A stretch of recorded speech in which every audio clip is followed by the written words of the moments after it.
Maybe you could have your son do it. It seems like he's got a strong arm. And he sort of looks around. Scum says that? Scum says that? Yeah, that's what Scum says.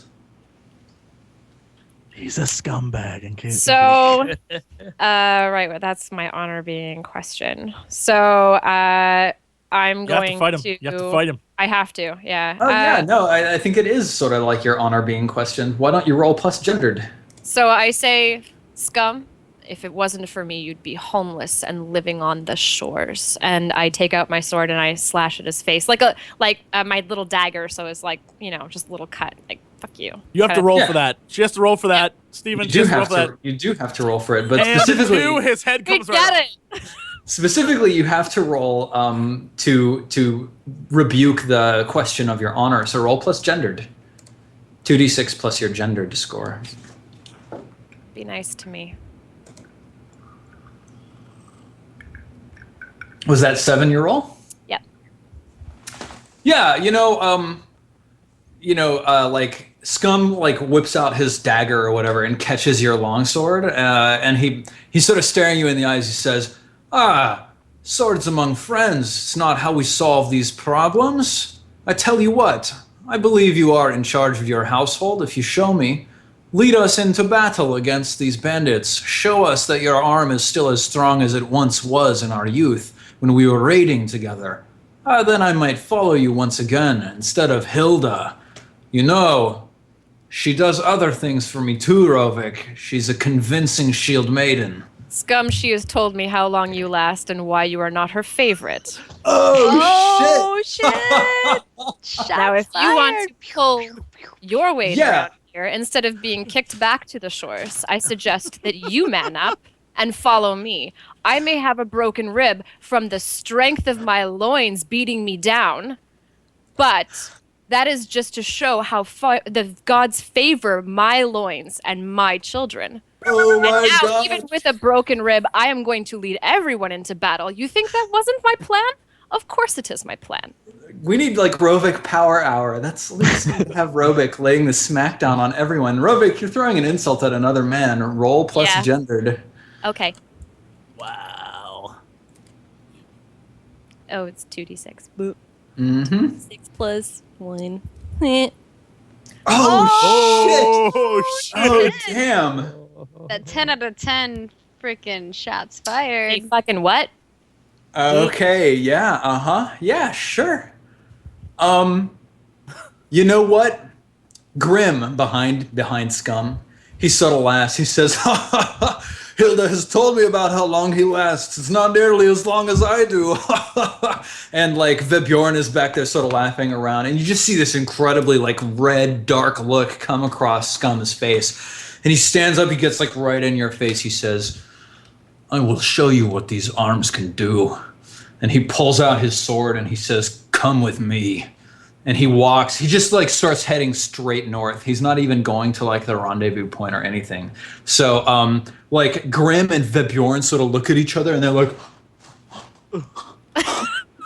and then they like pick up all their shit and just start marching after him. Are you going with them, Rovik? So does he think he's going to stop the bandits? Is that where he's marching to? That looks like it. Well, so hang on. Do you have a bond with him? Right? I don't have a bond with him, no. You don't know what he's going to do. Okay. So Eamon was standing there the whole time, right? I think so, yeah. You guys were like planning. You guys were like planning your departure. Yeah. So Eamon, I turn to you and I say, grab the others, it's time to go. And then I start like... And I would have gotten in on that conversation prior to that. I've been like, you just talked to Jarl like that, man? Shit's fucking respect. Well, I didn't know. I thought we were like both separately trying to get people. It's important to note here that like... I would never let Scum talk to Rovik like that. Well, like Rovik is not a Jarl, right? He's a landed man, but in Icelandic society, everybody's incredibly egalitarian. So like, even though you don't own land, people still treat you really, really equally. So yeah, cool, good. So Eamon, you've got Vlad and Carl backing you up. Rovik's got Vermund, Scum, Grim, and Vebjorn backing him up. But like, Scum is out in front. He's got his sword out. He picked up a shield off the ground. He's just like stomping off through the fields. He's gonna go wreck some bandit shit. Yeah, I let him walk in front. That's fine. Yeah. he has something to prove. I don't. So. Okay, so let's flash back and see like what's going on with the Seathkona, the Shield Maiden, and Ari. So you guys are sort of like stepping gingerly through the brush in the forest. It's very quiet. There's like a couple birds singing, just some very small birds. It's a cool afternoon here in the spring. The sun is beaming down clear, bright, shining through the branches of the trees. The trees are all very like sort of twisted and stunted, but you start noticing that like the land is much greener and lusher, and there are like beautiful sort of white flowers that are very small and low to the ground that dot the landscape around here.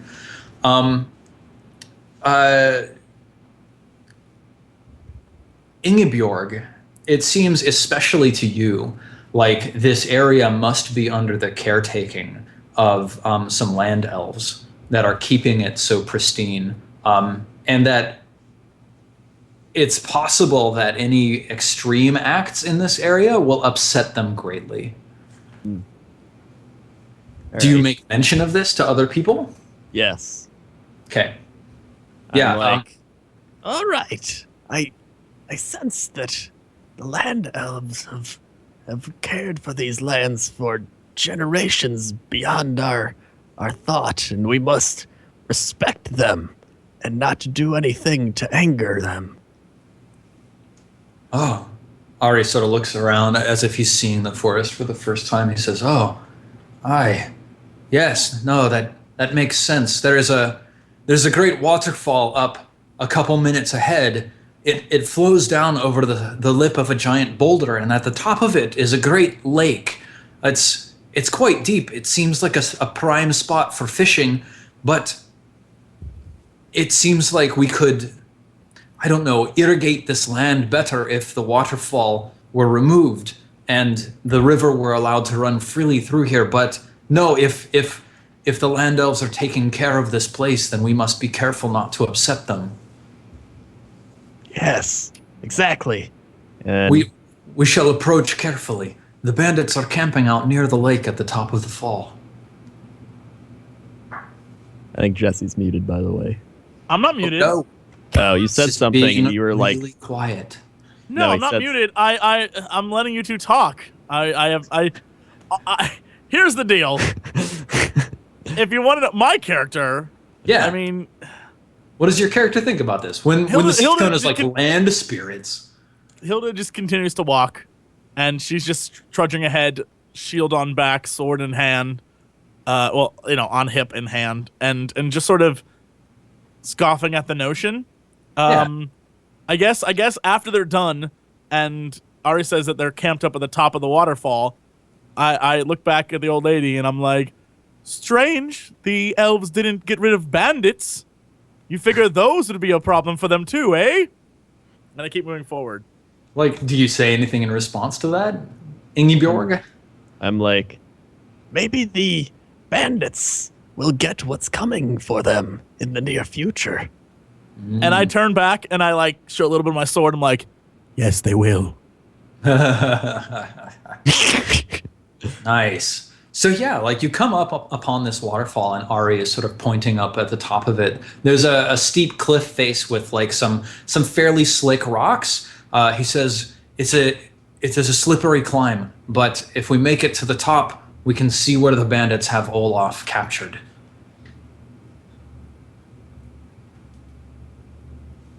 Are you? He sort of looks at Ingeborg. He says, "Crone, are you well enough to attempt the climb?" I believe I can climb, but if someone could assist me. Yeah. He sort of says, I could give it a try. Do either of you have a bond with each other? Yes. So, like, here's what I'm gonna do. One of you is gonna have to climb it and tempt fate. But if you have a bond with that person, you can spend it 1-for-1 to give them a +1 forward, or even a +2 forwards if you spend 2 bonds at once. So you can make it a lot easier for the person you're helping to climb. So who wants to climb? What? Who wants to do the helping? Well, Okay, so here's the thing. There's this waterfall. There's water pouring over the edge of a large boulder. It's probably like 25 feet high total. You can climb up the side of it, but it's pretty slick. There's like some water trickling down and some moss on it. It looks pretty treacherous. So if you're climbing, you're going to be tempting fate. Right. I get that, but because Ingebjorg has a bond with you, I think that's the way it is. Yeah. Ingebjorg does have a bond with Hilda. She can spend that bond to give you a +1 or -1 to your roll. And if she has 2 bonds, which she does, she can spend them both to give you a +2. Yeah, all right. So I let out the biggest sigh in the history of Iceland. Mm-hmm. And I turn to her and say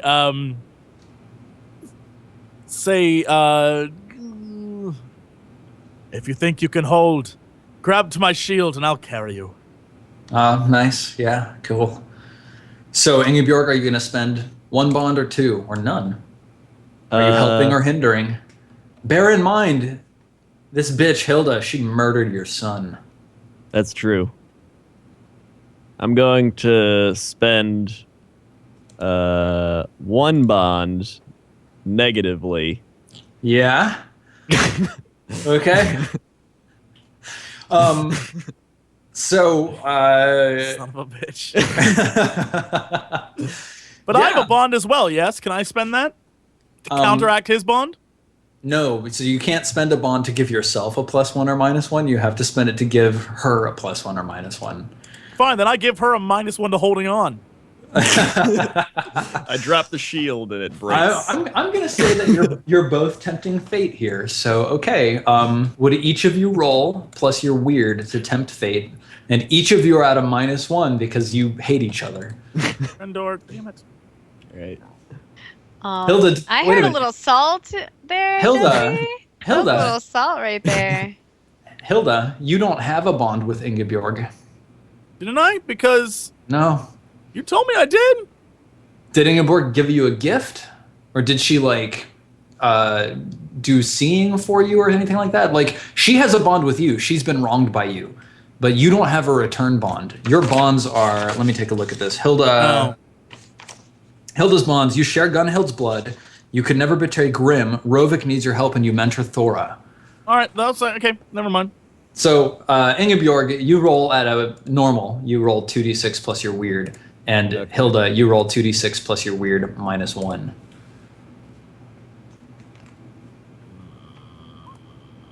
Ingebjorg got a 7.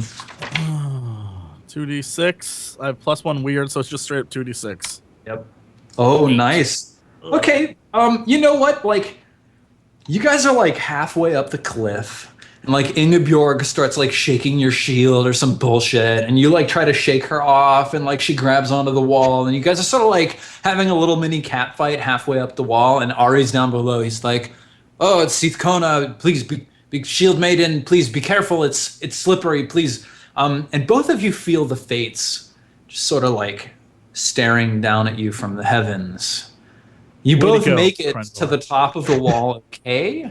But you know that the fates have a bond with you that they can spend at any time in order to fuck your shit. Okay, you get to the top of the wall, and why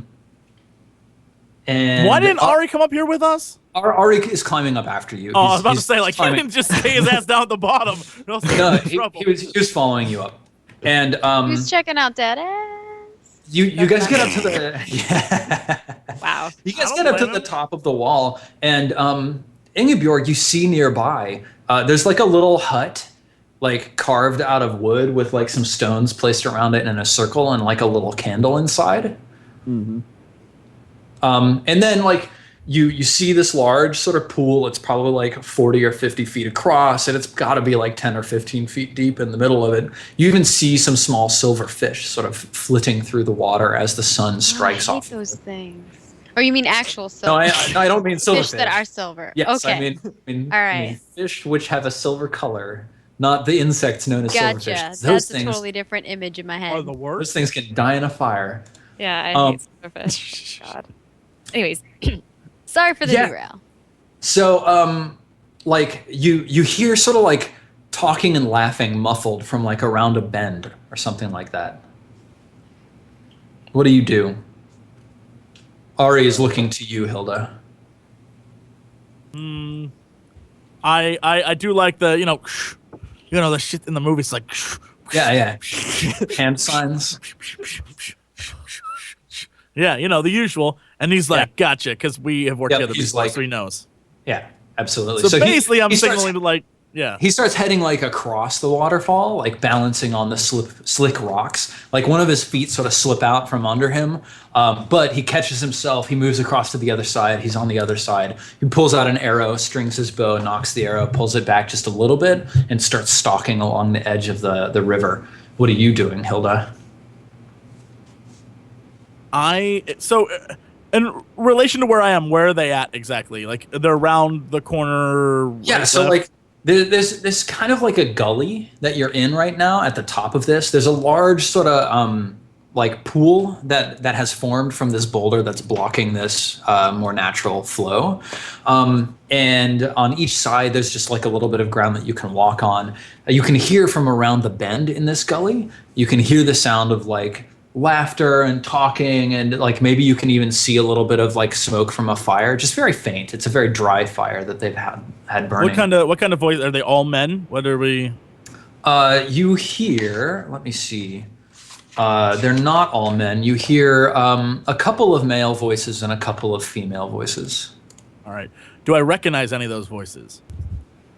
Yeah, like one of the voices sounds like Olaf. Mm-hmm. And is he having a good old time? It sounds like he's conversing just as freely as any of the others. All right, so I assume that I don't have an old lady strapped to my back still, yeah? Correct. All right. So I sit down with her and tell her, I'm like, be quiet, crone. I'm going to look around the corner. Can't give away our position. And so I just sort of like leave her there and sort of peer around the corner to see what I can see.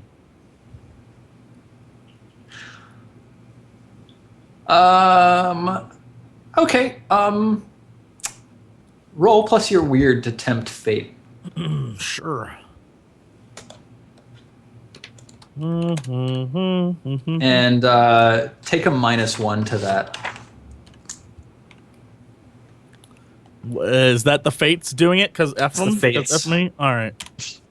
9. Ooh, 9. Very well done. Okay, so the fates get another bond with you, but you pull it off.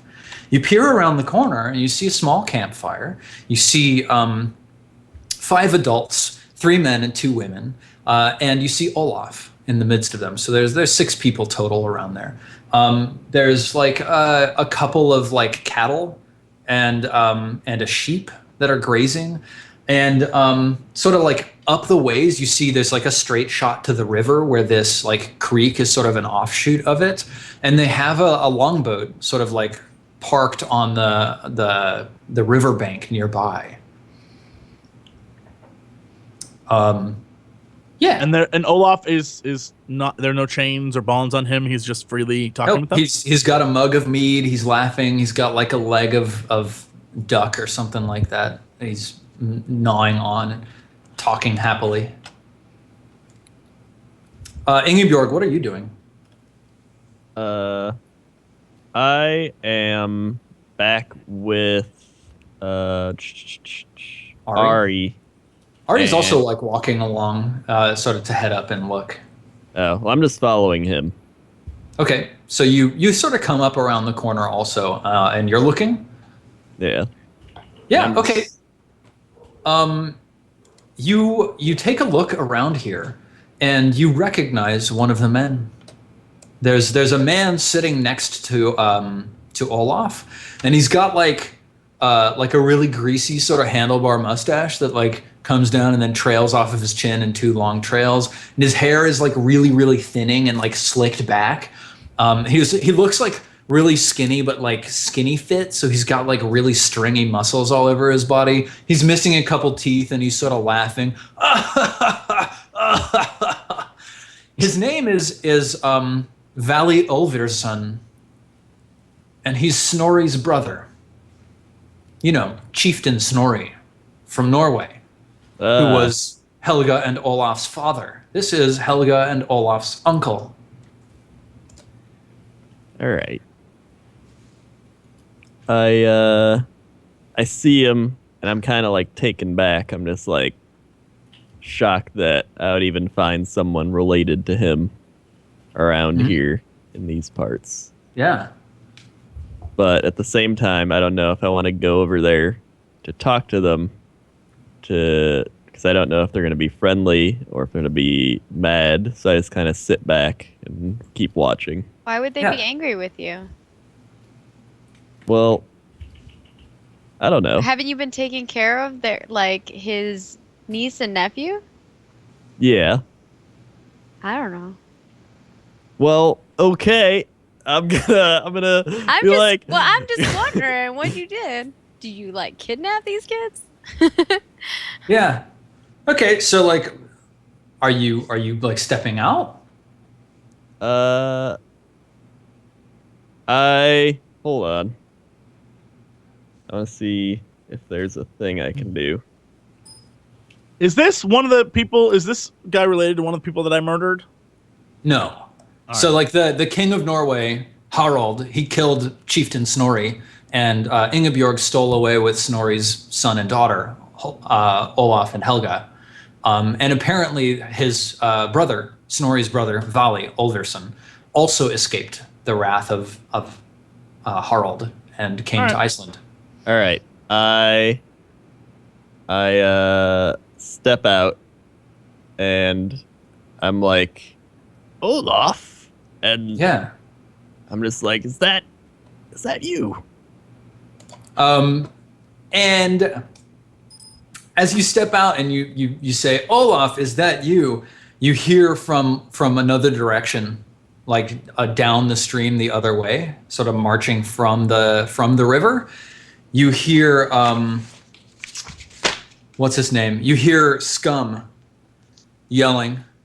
And you hear him yelling, "Bandits!" And he has a big sword in his arm, and he bangs it on his shield. Clang, clang, clang, clang. Prepare to have your blood spilled. Wait, who did this? This is Scum. So Robik and Aemon with Vermund, Scum, Grim, Vebjorn, Vlad, and Carlson. The damn They didn't wait for the freaking scouts to come back. They just booked it in. Oh, no, you God, guys were. You guys were You know like what's going. funny? And Scum was Robik pissed and I off. were having a conversation about this, and we're like, "Shit's gonna go down because Scum's a moron." Yeah, well, you know. We're legit conversating about this right now. Someone were walking on our pissed journey him there. off. He is ready to go. Typical Scum. So Scum man. like everybody scatters, right? Like everybody sort of looks around. They're like, "Oh shit!" They all like grab their weapons, and like Olaf is sort of sitting there like eating his like big leg of meat. He's like, huh? Everybody's grabbing weaponry. Ingebjorg, what are you doing? Isn't there a house you said nearby? They've got like a little lean-to set up where they're all sort of camping out. It looks like a very makeshift. Lean-to is not a house. It's like No, it's not. flat thing with like two sticks holding it up. Like Yes. that is what it is. If you don't know That what is- a lean. That is what they have. All right. It is bullshit. I run back to Ari and Hilda. Yeah, they're like right behind you. Yeah, I run back behind them because I'm like, I want them as my front line. Yeah.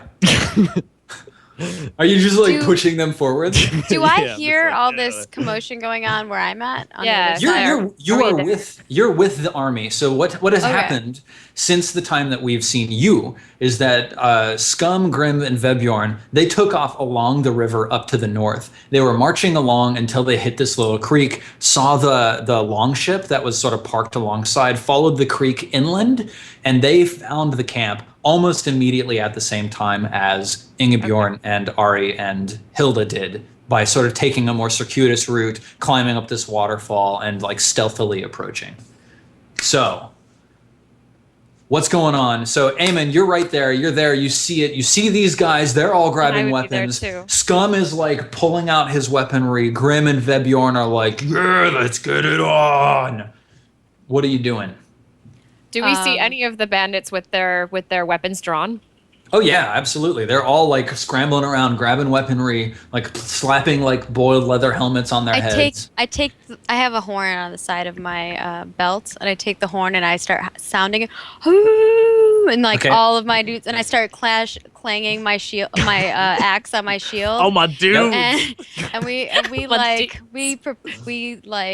prepare to rush in.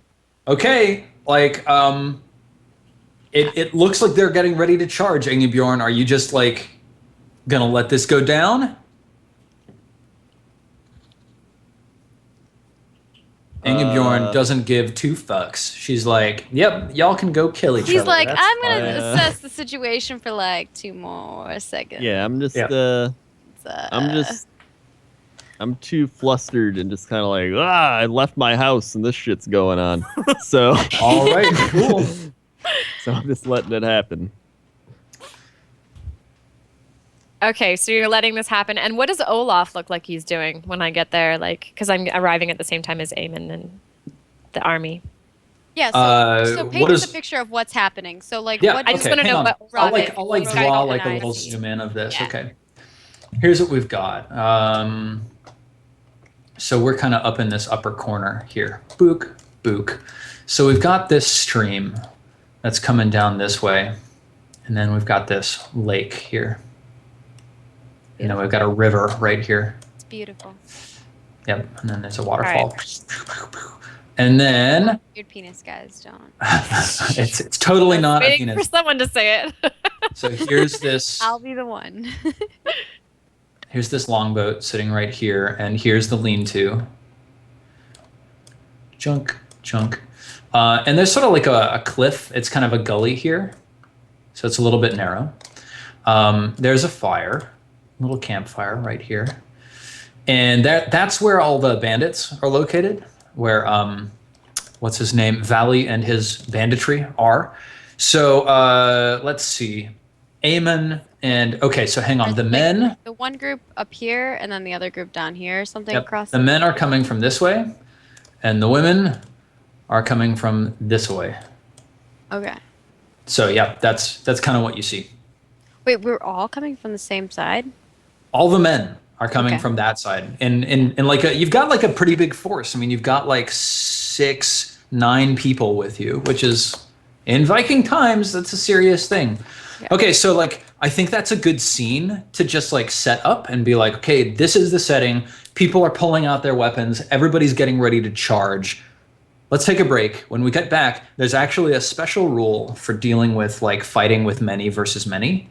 And we'll pull that into play and see how the outcome fares for our players. Ooh. Next episode on Sagas of the Icelanders in 5 minutes. Don't go away. Don't change that dial. Don't change that channel.